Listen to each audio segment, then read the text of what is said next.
ሰላምና ጤና ባላችሁበት በዓለም ጥግ ሁሉ ይድረሳችሁ የተወደዳችሁ የያሮስ ሁለት ቤተሰቦቻችን ያሮስ ሁለት ተጀምሯል።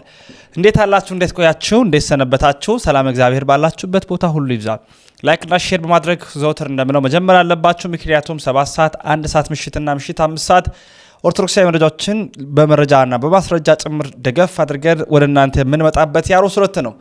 ዛሬም እንግዲህ አንዲት ርዕሰ ጉዳይ እየመጥቻለሁ። እንደምናስተውሰው እንግዲህ ግንቦት ላይ ነን የምንገኘው። ከግንቦት ደግሞ ርክበ ካህናት እና የቅዱስ ሲኖዶስ ምልአተ ጉባኤ አለ። በዚህ እንግዲህ በርካታ አባቶቻችን በአንድነት በመሰባሰብ ጥብቅ የሆኑ ውሳኔዎችን የሚያሳልፉበት ወር እንደሆነ እናውቃለን። በመሆኑም የርክበ ካህናት የቅዱስ ሲኖዶስ ምልአተ ጉባኤ መክፈቻ ላይ ብፁዕ ቅዱስ አቡነ ማትያስ ቀዳማዊ ፓትርያርክ ርዕሰ ሊቃነ ጳጳሳት ዘኢትዮጵያ ሊቀ ጳጳስ ዘአክሱም ወእጨጌ ዘመንበረ ተክለ ሃይማኖት ቅዱስነታቸው የመክፈቻ ንግግራቸውን አድርገዋል ማለት ነው። ቅዱስ ፓትርያርኩ ያስተላለፉትን መልእክት በቀጥታ ሙሉ ለማስደምጣችሁ ታዲያ ላይክ ሼር በማድረግ ትብብር አጋርነታችሁን ማሳየታችሁን እንዳይዘነጋም ወደ ቅዱስነታቸው መረጃ እናምራ። በሰላም መጣችሁ። ረከብነ ጸጋ ወተሰየምነ ሐዋርያት ከመ አስምዖሙ ለአሕዛብ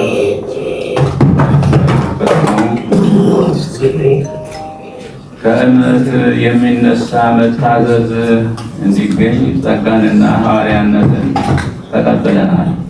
ሮሜ 1:5 ይህ ሐዋርያዊ አስተምህሮ የእኛን ተልእኮ እና ተልእኮ ያስፈለገበትን ምክንያት አጉልቶ ያሳያል።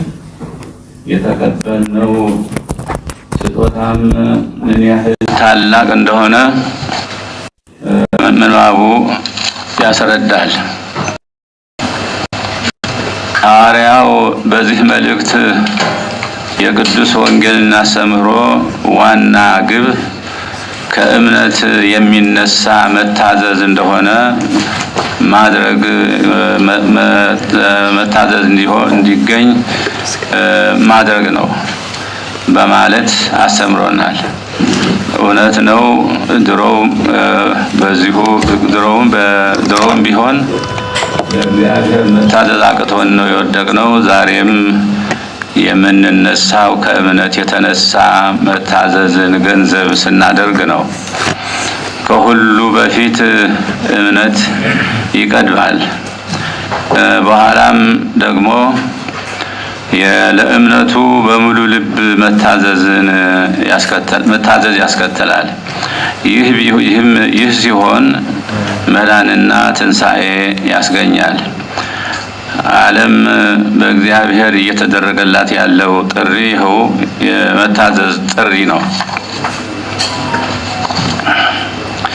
ይህንን መለኮታዊ ጥሪ ለዓለም የማዳረስ ኃላፊነትም ለኛ ለቅዱስ ሲኖዶስ አባላት የተሰጠ እንደሆነ ሐዋርያው አስገንዝቦናል። ኃላፊነቱ ሲሰጠን ከነ መሳሪያው ነው። እኛም እሱን ተቀብለናል። እንግዲያውስ የተቀበልነውን ጸጋና ሐዋርያነት በዓለም ውስጥ ላለው ሕዝብ ቅዱስ ሲኖዶስ የኢትዮጵያ ኦርቶዶክስ የሌለበት ክፍለ ዓለም የለም። ምክንያቱም የዚህ ሲኖዶስ ወኪሎች ሊቃነ ጳጳሳት በአፍሪካ፣ በአውሮፓ የሚገኙ እግዚአብሔር ምዕመናንን በማገልገል ላይ ይገኛሉና ነው። ይህ ዕድል የኢትዮጵያ ኦርቶዶክስ ተዋሕዶ ቤተክርስቲያን ቅዱስ ሲኖዶስ መለኮታዊ ተልእኮውን በአጽናፈ ዓለም ሁሉ ለማዳረስ ምቹ መደላድል ፈጥሮለታል። ከዚህም በመነሳት በየክፍለ ዓለሙ የሚገኙ የቤተ ክርስቲያናችን ሊቃነ ጳጳሳት ከትውልደ ኢትዮጵያውያን ባሻገር የየአካባቢውን ሕዝብ በማስተማርና በማቀፍ የተጣለባችሁን ሐዋርያዊ ተልእኮ በትጋትና በንቃት መወጣት ይኖርባችኋል። በማዕከል ሆኖ እየመራ የሚገኝ ቅዱስ ሲኖዶስም ለዚህ ተልእኮ ምቹ መደላደልን የመፍጠር ኃላፊነቱን በአግባቡ መወጣት ይገባዋል።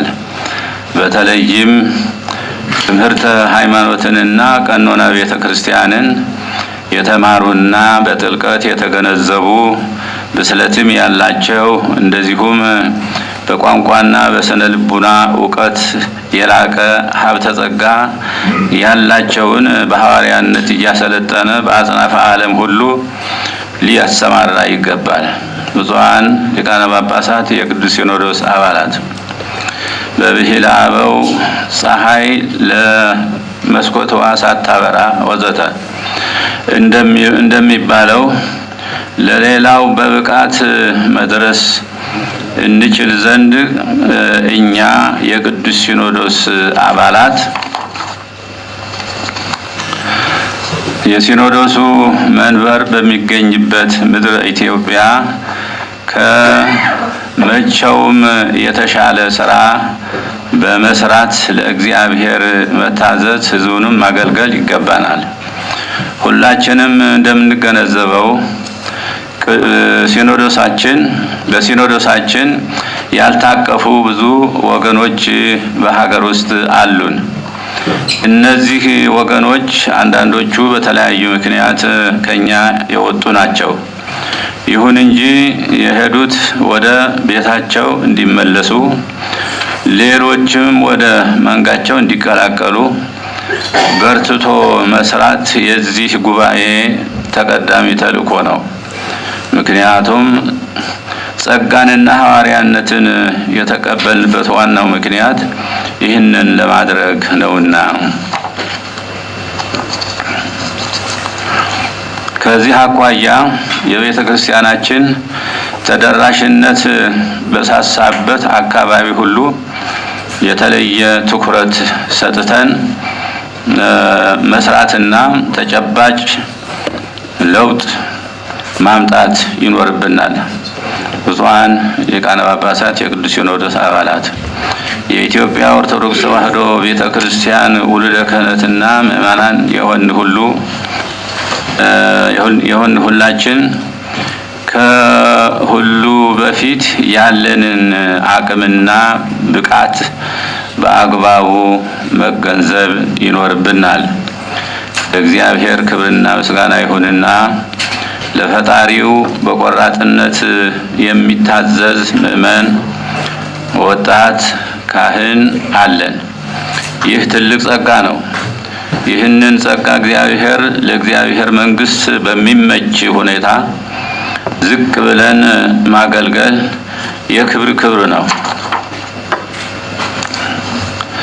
በመሆኑም ይህንን የእግዚአብሔር ሕዝብ በሐቅ፣ በቅንነት፣ በትጋትና በታማኝነት ቆመን አገለገልነውና አባትነታችንንና መሪነታችንን በመልካም አሰራር በትክክል በሕሊናው እንዲሰርጽ ካደረግን ይህ ኃይል ከጎናችን እንደማይለይ እርግጠኞች መሆን እንችላለን። ይህንን ካሳካን ለኛ የተሰጠ ኃይልና ብቃት በየትም የለም። በዚህም በዚያም ሃይማኖቱ የሚጠይቀውን ሰብዕና እና ቁመና ይዘን ከተገኘን ሕዝበ ክርስቲያኑ ያለውን ብቻ ሳይሆን ሕይወቱን ሳይቀር ለመስጠት ወደ ኋላ የማይል የእግዚአብሔር ሕዝብ አለን። ስለዚህ ይህንን ማሳካት እንችል ዘንድ ከእምነት የሚነሳ መታዘዝ እንድናገኝ የተቀበልነውን ጸጋና ሐዋርያዊነት በክብር እንያዝ። ብፁዓን ሊቃነ ጳጳሳት፣ የቅዱስ ሲኖዶስ አባላት፣ ለሕዝበ እግዚአብሔር የምናበረክተው አገልግሎት በመንፈሳዊ ብቻ ሳይሆን በኢኮኖሚውም እና በኢኮኖሚውና በማህበራዊው አገልግሎትም ጭምር ነው። ከዚህ አንጻር ህዝባችን የተሻለ ማህበራዊ አገልግሎት እንዲያገኝ በኢኮኖሚውም ከድህነት የተላቀቀ እንዲሆን እንደዚሁም ሰላምና አንድነቱ የተጠበቀ እንዲሆን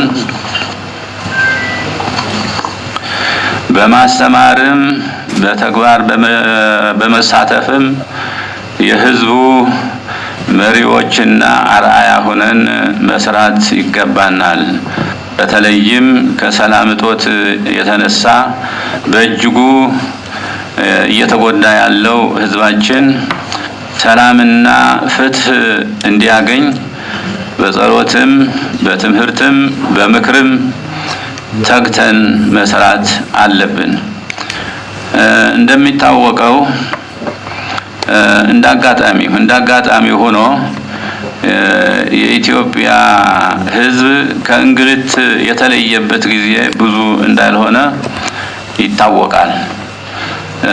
ለእንግልት እየተዳረገ ያለውም የሌሎች እጅ ባይለየውም በዋናነት በገዛ ልጆቹ ነው። እናት በገዛ ልጆቿ ስትንገላታ ማየት እጅግ አሳዛኝ ነገር ነው። እንደዚህ ያለው ነገር በደንብ ያልታሰበበት አካሄድ በብስለትና በንስሐ ማስተካከል አሸናፊነትን እንጂ ተሸናፊነትን አያሳይምና እንዲታሰብበት እንመክራለን። ከዚህ አንጻር ኢትዮጵያን ወደ ተሻለ ልማትና እድገት እናሻገራለን ብላችሁ እየደከማችሁ ያላችሁ ወገኖቻችን እባካችሁ መለስ ብላችሁ እናታችሁ የተንገላታችበትን እዩና በቃ በሉ። ሁሉን የሚያግባባ ነገር ፈልጉና ችግሮቹን በሰላማዊ ውይይት ፍቱ። በዚህ አማራጭ እናት ሀገር እፎይታ እንድታገኝ አድርጉ። ይህንም ለውድ እናት የሚደረግ ካሳ አድርጋችሁ ውሰዱት። የቤተ ክርስቲያናችን ወቅታዊ መልእክትና ጥሪም ይህ ነው። በመጨረሻም የቤተ ክርስቲያናችን መንፈሳዊ፣ ማህበራዊ፣ ኢኮኖሚያዊና አስተዳደራዊ አፈጻጸማችንን በመገምገም ለቀጣዩ ጊዜ የሥራ አቅጣጫን የሚያስቀምጠው የርክበ ካህናት ቅዱስ ሲኖዶስ ቀኖናዊ ጉባኤ በዛሬው ዕለት የተጀመረ መሆኑን ለኦርቶዶክሳውያን ሕዝበ ክርስቲያን እናበስራለን። እግዚአብሔር የተባረከና የተቀደሰ ጉባኤ ያድርግልን። እግዚአብሔር ኢትዮጵያና ሕዝቦቿን ይባርክ። ወስብሐት ለእግዚአብሔር አሜን። ግንቦት 6 ቀን 2017 ዓመተ ምህረት አዲስ አበባ ኢትዮጵያ። ወስብሐት ለእግዚአብሔር።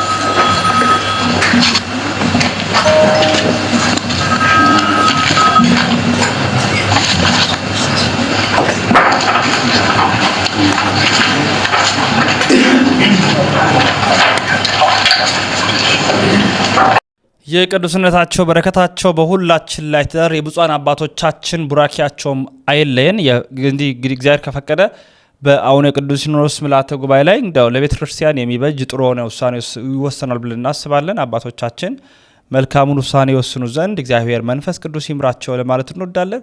ይህችን ቤተ ክርስቲያን ከፍ የሚያደርግ እናት ቤተ ክርስቲያንን የሚያልቅ ከዚህ ከመከራው ከወጀቡ አጠያቂ ከሆኑ ጥያቄዎች ሁሉ ወጥተን ትክክለኛውን ውሳኔ እግዚአብሔርን የሚያስደስትና እግዚአብሔር መንፈስ ቅዱስ የሚገኝበትን ውሳኔ አባቶቻችን ይወስኑ ዘንድ እኛ በጾም በጸሎት በስግደት በመጽዋት እግዚአብሔር ልንማጸን ይገባል የሚል መልእክት ለማስተላለፍ እንወዳለን። እንግዲህ በሰሞኑን የሚወጡ አስቸኳይ የሆኑ ሰበር መረጃዎችን በአስቸኳይ በመቅጽበት ወደ እናንተ የምናመጣ ነው የሚሆነው። ታዲያ እናንተ መረጃውን በደንብ አድርጋችሁ ላይክ እንዲሁም ሼር እንዲሁም ሰብስክራይብ ያደረጋችሁ ትብብራችሁን አጋርነታችሁን ማሳየታችሁን እንዳይዘነጋ።